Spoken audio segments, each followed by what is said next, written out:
ഞാൻ നിങ്ങൾക്കൊരു ചെറിയ സർപ്രൈസ് തരാൻ പോവുകയാണ്. പ്ലീസ്.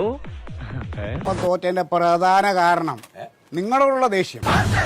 എന്റെ മാനം കെടുത്താൻ വേണ്ടി കച്ച കെട്ടി ഇറങ്ങിയിരിക്കുകയാണ്. 10 വർഷത്തെ കാത്തിരിപ്പിന് ശേഷം കുടുംബഭരണം എന്തോ കുത്തി പറയുന്ന പോലെ എനിക്ക് ഫീൽ ചെയ്യുന്നുണ്ട് കേട്ടോ. കുത്തിയില്ലല്ലോ, കുത്താൻ പോണല്ലേ ഉള്ളൂ.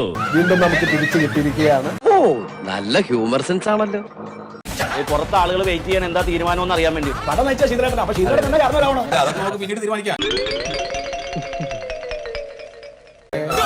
അതിന് പ്രാപ്തൻ സത്യേട്ടനാണ്. സത്യേട്ടൻ ജയ്.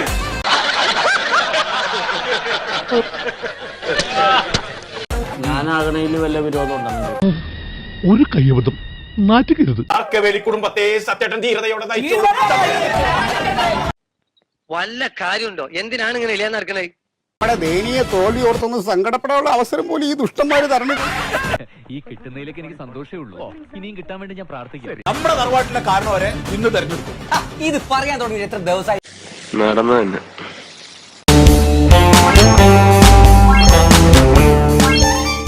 നടക്കാൻ പറ്റില്ല. ആൾക്കാർ മുഴുവൻ ചോദിക്കാണ് കാരണവരായില്ലേ. പുറത്തിറങ്ങാൻ പറ്റാത്ത അവസ്ഥയല്ലോ. ഇനിയിപ്പോ എന്താ ചെയ്യാ? മുത്തശ്ശിന്റെ അടുത്ത് പോകുന്നുണ്ട് 3 ആളും. അതോടെ തീരുമാനമാവും. ഒരൊറ്റ മിനിറ്റ്.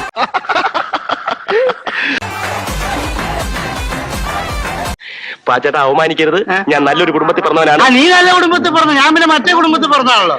നമ്മളെ ചിരിപ്പിച്ചു.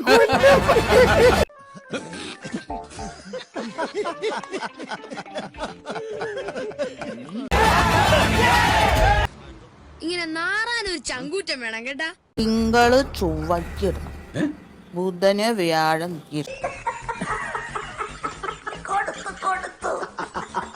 ഞായറാഴ്ച ഒഴിവുണ്ടല്ലോ. ഞായറാഴ്ച എനിക്ക് ഉത്തിരുന്നൂടെ.